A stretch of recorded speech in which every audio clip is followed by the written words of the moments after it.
안녕하세요. 저는 그 마이크로소프트 365 이번 그 글로벌 그 부트캠프의 첫 세션을 맡은 안태윤입니다.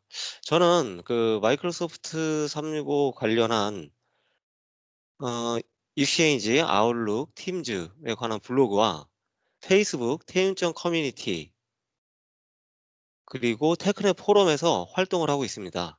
만나서 반갑습니다. 지금 소개해 드릴 내용은 익스체인지 온라인 보안, 그리고 익스체인지 온라인 보관 사서함, 익스체인지 새로운 기능 출시 예고에 관해서 소개해 드리겠습니다. 먼저 화면을 보시면 랜섬웨어 관련된 화면을 보실 수 있는데요. 익스체인지 온라인 상황에서 이제 보안은 그 클라우드 상황에서 많은 변화가 되고 있어요. 하지만 여러 가지의 또 그 랜섬웨어를 이제 다 막을 수는 없죠. 여러 가지 홀이 생긴다는 겁니다. 그러기 때문에 지금 보시는 화면은 운영체제 자체가 이제 손상이 돼서 부트 파일이 암호화되어 있다라는 화면이고요. 다음 화면은 특정 응용 프로그램, 지금 익스체인지 서버가 설치되어져 있는 그 경로에 특정 응용 프로그램을 감염시킬 수도 있는 내용에 대해서 화면을 캡처해서 어 된 내용을 지금 보고 있습니다. 그렇다면 이 랜섬웨어에 대한 어떤 그 예방을 또 어떻게 하느냐에 대한 내용에 대해서 말씀을 드리면 마이크로소프트 365는 대부분 이제 그 자바스크립트나 배치, 실행 파일 등을 잠재적으로 위험한 파일 요소가 있다면 이거를 대부분 다 추가해서 대폭 개선을 해 놓았습니다. 하지만 어 그 그것 이외에 추가적으로 파일 형식을 차단하거나 경고하는 규칙을 더 관리자가 추가함으로써 보다 더 심층 보호를 할 수 있다는 겁니다. 지금 현재 보시는 화면은 클라우드 상황에서 이미 차단된 파일 확장자들을 이미 다 놓는 겁니다. 지금 보시면 파이썬 스크립트나 아니면 파워쉘 스크립트를 통한 확장자들, 아니면 MDEC이나 아니면 윈도우즈 원클릭에 관한 확장자들, 잠재적으로 위험 요소가 있는 이런 파일 확장자들을 클라우드 환경에서 대부분 다 넣어놨어요. 디지털 인증서에 관한 거, 자바 프로그램에 관한 확장료.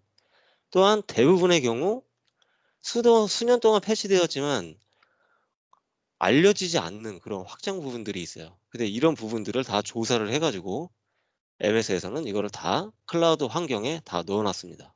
그러면 대부분 이제 그 랜섬웨어 예방에 있어서 좀 더 그 나은 환경에서 쓰는 거죠. 또한 이런 추가된 확장자를 제어하기 위해서 익스체인지 온라인 파워쉘을 통해 가지고 접근 제어를 가능하도록 하게끔 할 수도 있습니다. 내용을 보면 블락을 시킬 수도 있고요. 또는 허용을 시킬 수도 있어요. 이미 블락된 내용을 필요하다면 허용을 시킬 수가 있다는 겁니다. 또한 블럭된 내역과 허용된 이런 내역들을 쉘을 통해서 확장력 리스트를 전체적으로 보실 수가 있습니다. 다음 화면은 전자메일 자동 전달 중지의 내용입니다. 이거는 이 전자메일 자동 전달 중지의 내용에 관해서는 해커가 악의적으로 어떤 PC를 감염시킴으로써 그 사용자 사서함에 액세스 권한을 얻을 수가 있어요. 그러면 정보를 이제 파악하고자 모든 그 메일을 다른 외부로 다 복사본이 간다는 내용이에요. 이런 부분들을 어떤 규칙을 통해서 보다 더 그 심층 방어를 한다면 랜섬웨어 예방에 있어서 더 나으겠죠. 또한 피싱 방지 보호 기능 설정 부분들도 있습니다. 하지만 이런 부분들은 이제 라이센스상 오피스 365의 E5나 아니면 마이크로소프트 365 비즈니스 프리미엄 에디션을 구독을 하게 되면 보다 더 나은 고급 기능이 있는데요. 그게 바로 피싱 방지 보호 기능이에요. 피싱은 어 그거죠. 속이는 거죠. 예. 일종의 속이는 겁니다. 피싱 메일을 받게 되면 이게 실질적으로 그 올바른 메일인지 아니면 이게 악의적인 메일인지 모를 정도로 돼 있어요. 그래서 사용자들은 쉽게 거기에 정보를 다 넣고 보내게 되는 거죠. 그러면 이제 큰 사고가 나기 때문에 이런 부분들을 어 인공지능적으로 이제 피싱 방지 보호 기능에 대해서 설정을 하게끔 되어 있습니다. 그래서 이 부분을 설정하는 방법에 대해서 좀 알아보도록 하겠습니다. 그럼 잠깐 화면을 보시도록 하죠. 먼저 그 사전에 규칙이라는 부분, 그 두 가지 항목에 대해서 설명을 드리고, 그리고 피싱 방지 설정 부분에 대해서 알아보겠습니다. 랜섬웨어 규칙이라고 이미 만들어져 있어요. 안티 랜섬웨어 규칙. 이거는 익스체인지 관리센터의 메일 흐름의 규칙에 관해서 관리자가 용이하게 설정할 수 있는 기능입니다. 이 규칙을 더블 클릭을 하게 되면 어떻게 만들었는지 확인을 해보겠습니다. 첨부 파일의 내용, 그 다음 내용을 포함한다라고 되어 있어요. 지금은 BAT나 ADE 그 이외에 여러 가지 이제 확장명들을 조건을 추가해가지고 다 넣으실 수 있다는 겁니다. 그리고 이런 확장자가 있으면 설명이 포함된 메시지에 대해서 이거는 경고를 주겠다는 얘기예요. 그리고 이런 보고서들은 어디로 보내달라. 예, 그리고 사용자가 지정된 콘텐츠들을 모아서 누구한테 보내달라라고 할 수가 있고요. 그리고 받는 사람에게는 내용을 알려줘야겠죠. 이런 문구에 메일이 갔기 때문에 악의적인 콘텐츠가 심어져 있다라고 그 받는 사람에게는 이제 메일이 갈 수 있게끔 규칙을 만들어주게 됩니다. 또한 메일 전자메일 자동잘 중지에 대해서 규칙 설정 기능에 대해서 알아보겠습니다. 이거는 이제 악의적으로 이제 해커가 이제 랜섬웨어에 감염이 됐을 때 복사본이 간다고 했었죠. 이런 부분들도 규칙을 통해서 추가적으로 더 만들 수가 있다는 거예요. 보낸 사람 위치를 먼저 선택을 하시고 보낸 사람의 외부냐 내부의 여부에 대해서 달아집니다. 그리고 보낸 사람 위치 선택란에 조직 내부를 선택을 해주세요. 그리고 조건 이 메시지 유형란에 메시지 속성에 메시지 유형을 포함함 이러고 하시고 여기에 내용에 대해서 유형들이 이제 상당히 많이 나오는데요. 이 내용들에 대해서 자동 전달을 선택해 주게 됩니다. 그리고 설명이 필요하겠죠. 설명이 포함된 메시지에 대해서 어떤 사유에서 메시지가 차단이 됐는지를 알고자 하기 위해서는 메시지를 거부하고 설명을 포함을 선택을 하시고 여기에 글을 넣게 되어 있습니다. 그래서 이렇게 넣게 되면 전자메일 자동 전달 중지라는 규칙을 하나 더 만들어서 심층 방어를 할 수가 있게 됩니다. 피싱 보호. 피싱은 이제 그 에디션이 E5 개념이 있어야 되겠죠. 라이센스가. 그러면 관리센터의 시큐리티라는 쪽에 들어가게 되면 보안 및 준수라는 관리센터가 별도로 열리게 돼 있어요. 그리고 위협 관리에 드롭다운 버튼을 누르게 되면 정책이라는 항목이 있습니다. 이 정책이라는 항목에 여러 가지 이제 기능들이 있는데요. 여기에 피싱 방지 기능 아이콘이 있어요. 이 아이콘을 누르게 되면 기본적인 이제 그 글로벌 정책이 하나 생성이 되는데요. 이 기본 정책을 눌러서 설정을 해 주어야 합니다. 지금은 모든 부분들이 이제 다 해제가 되어 있는데요. 이런 부분들은 저는 이제 설정을 다 해놓은 상태고 어떤 부분들을 설정을 해야 하는지 알아보도록 하겠습니다. 편집 버튼을 눌러서 보호할 도메인 추가 내용에 해당 내용이 이렇게 해제가 되어 있어요. 이 내용을 설정으로 바꿔줍니다. 그리고 내가 소유한 도메인을 보기를 클릭을 하게 되면 현재 테넌트에서 소유된 또는 사용자 지정된 도메인 이런 부분들을 다 보호를 해준다는 겁니다. 그래서 반드시 설정을 하고 내가 소유한 도메인이 어떤 게 있는지 확인을 하고요. 그 다음에 작업 내용은 이러한 메일들은 대부분 받은 편지함의 주소나 기타로 가지 않고 대부분 다 정크 메일 폴더로 이동할 수 있게끔 선택을 해줍니다.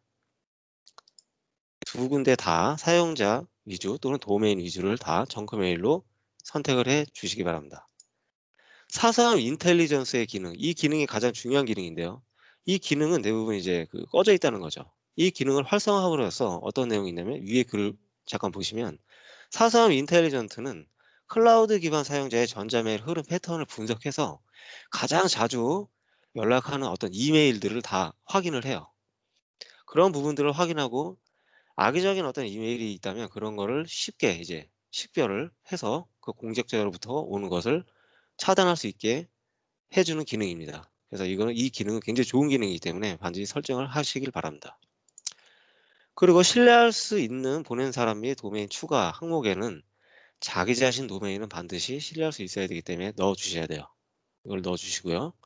그리고 지금까지 했던 내용들을 검토를 한 후에 저장을 하시면 피싱 방지 보호를 보다 더 효과적으로 방어할 수 있다는 것입니다. 네, 지금 세 가지 유형에 대해서 알아보았습니다. 자, 다음은 익스체인지 온라인 메시지가 보관 사서함으로 이동되는 방법에 대해서 알아보도록 하겠습니다. 익스체인지 온라인에는 이제 아카이빙이라는 이제 보관을 할 수가 있어요. 기본적으로 이제 2년 주기죠.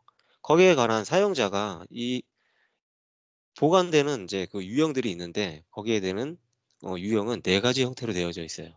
첫 번째는 사용자가 아웃룩을 통해서 수동으로 메시지를 이동이나 또는 복사하는 게 있고요. 두 번째는 PST 파일에서 예전에 있던 데이터를 메시지를 가져오긴 다음에 보관 사서함으로 이동하는 방법이 있어요. 그리고 보존 정책. 대부분 이제 그 익스체인지 온라인에 이제 보존 정책이 있는데 그 정책을 사용해서 메시지를 이동하는 방법 또는 보존 정책에는 개인 태그들이 있습니다. 그 개인 태그를 설정을 함으로써 특정 폴더에 한해서 이동하는 방법들이 있어요.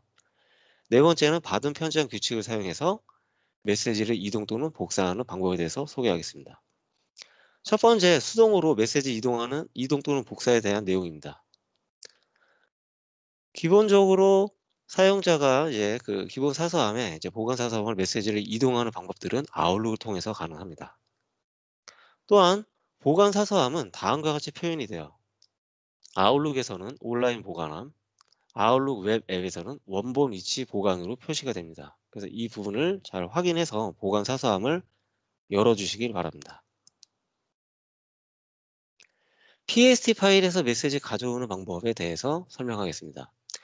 PST로 연결된 이 파일들은 아웃룩의 온라인 보관함으로 이동을 시킬 수가 있습니다. 또한 PST 파일은 외부로 다이렉트로 가져올 수는 없어요. 그렇죠. 기반이 틀리기 때문에 그렇습니다. 프로그램화된 아웃룩 기반에서는 가능한데 웹 기반의 아웃룩에서는 여기 이렇게 PST에 있는 파일을 웹 기반으로 다이렉트로 가져올 수는 없습니다. 보전 정책을 사용하여 메시지를 이동할 수도 있습니다. 대부분 ECNG 관리센터 준수 관리에 보전 정책이라는 항목이 있는데요. 이 정책을 만들게 되면 다음과 같은 이제 한 7가지의 이제 기본적인 정책을 생성하게 됩니다. 근데 여기에 디폴트 2년으로 돼 있어요. 기본적으로. 특별한 설정을 하지 않으면 2년 이후의 모든 항목들은 모두 다 보관 사서함으로 이동하게끔 되어 있습니다. 하지만 사용자가 아웃룩 개인 태그를 사용해서 각각의 폴더를 사용자가 만든 개인 폴더들이 있지 않습니까? 거기에 폴더의 속성 화면에 정책 탭을 보시면 상위 폴더의 정책을 사용하지 않고 개개인의 정책에 개인 태그를 줌으로써 보다 더 개인에 있는 그 메시지들을 보관 사서함으로 용이하게 관리할 수 있게 된다는 것입니다. 또한 받은 편지한 규칙을 사용해서 메시지 이동하는 내용에 대해서는 아웃룩 규칙을 사용해서 다이렉트로 온라인 보관함으로는 갈 수가 없어요. 그렇게 하시려면 먼저 경유를 해야 된다는 겁니다. 일종의 해당 폴더를 만들어 놓고 거기에 아웃룩 규칙을 만듭니다. 그런 후에 그 해당 폴더의 정책 탭에서 어, 태그를 주는 거죠. 역시 개인적으로 뭐 1년 이후 아니면은 뭐 월 단위 아니면은 5년 이후 아니면은 상위 폴더 정책을 사용하겠다. 그러면 디폴트인 2년 이후의 메시지들이 다 그 규칙을 통해서 온라인 보관함으로 자동으로 이동하게끔 되어 있습니다.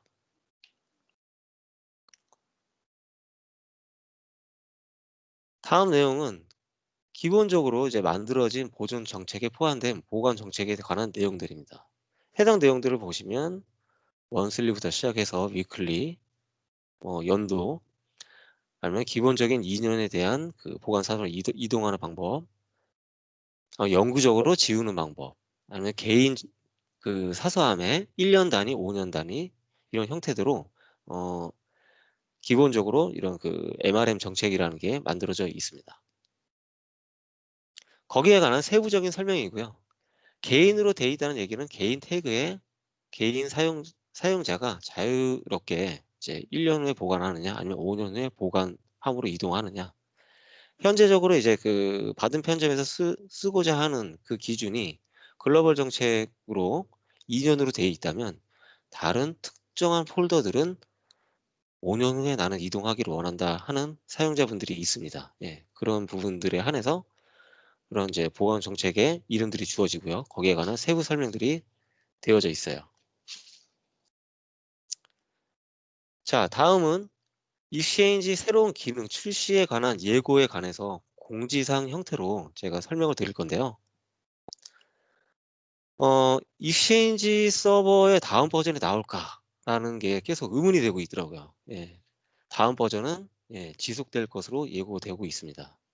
또한 익스체인지 다음 버전이 나오면 대폭 확장이 됐어요. 익스체인지 2013부터 최신 버전으로 업그레이드가 가능하게끔 되어 있습니다.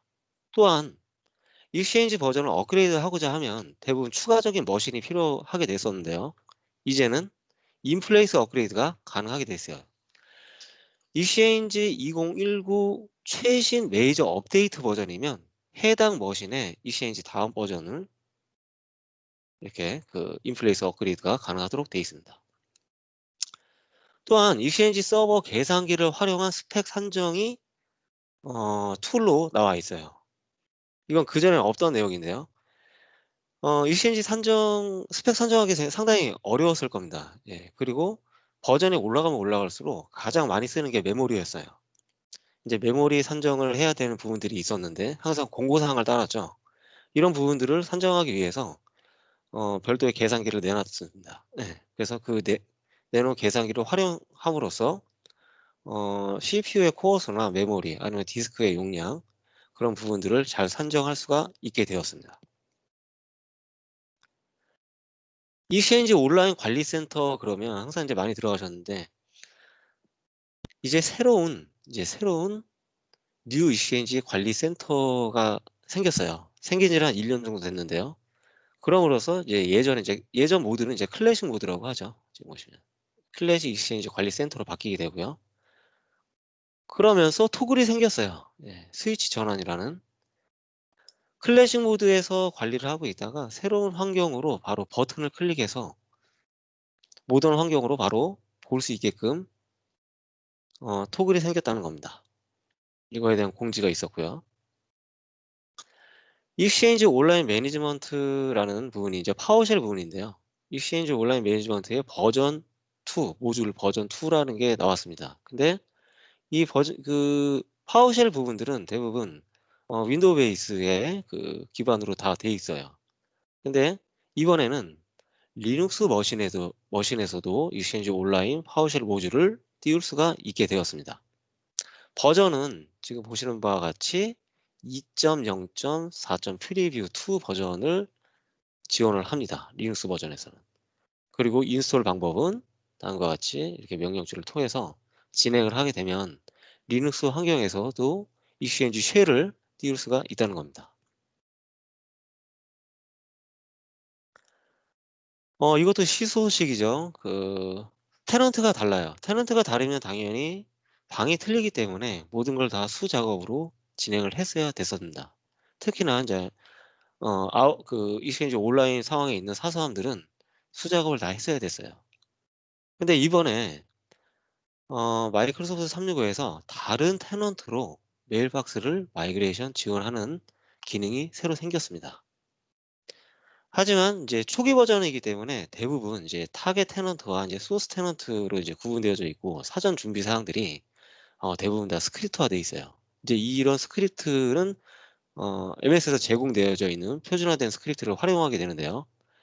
이런 부분들은 이제 그 엔지니어 공수가 이제 많이 들어가겠죠. 따라서 기준점을 잡는다고 하게 되면 대부분 이제 150 시트, 150 유저 이상인 경우에서 다른 테넌트로 이동하고자 할 경우에는 기능이 이제 새롭게 출시가 됐으니 이 기능을 활용할 것을 권장드립니다. 이렇게 해서 이제 그 모든 준비가 되면 그 다음부터는 UI 환경으로 마이그레이션 온보딩을 수행할 수가 있어요. 마이그레이션 유형에 보면 교차 테넌트 마이그레이션이라는 걸 보실 수가 있는데 이 부분을 선택해서 계속 진행을 하시게 되면 사용자들은 기존에 있던 다른 테넌트의 사용자들이 보이게 되고 이거를 원하는 테넌트로 사서함을 무빙시킬 수가 있는 겁니다. 또한 사용자 요청에 의해서 이 피드백이 상당히 많았나 봐요. 사용자 요청에 의해서 이메일 별칭을 줄 때 앞에 플러스 기호를 쓸 수 있게끔 해 주었답니다. 이 부분은 이제 전역 관리자가 익스체인지 온라인 파워쉘 버전 2로 접근을 해가지고 설정을 하게 되면 다음 UI 화면과 같이 주소를 이제 플러스 기능을 더 넣어서 별칭을 줄 수가 있게 되었습니다. 네, 지금까지 첫 번째 익스체인지 온라인 보안, 그리고 두 번째 익스체인지 온라인 보관 사서함, 그리고 세 번째 익스체인지 새로운 기능 출시에 대한 예고 공지에 대해서 설명을 드렸습니다. 다음 세션은 박성기 MVP님의 마이크로소프트 서피스를 통해 마이크로소프트 365를 최대한 활용하는 방법에 대해서 설명을 드릴 거고요. 저는 이만 마치도록 하겠습니다. 수고 많으셨습니다. 감사합니다.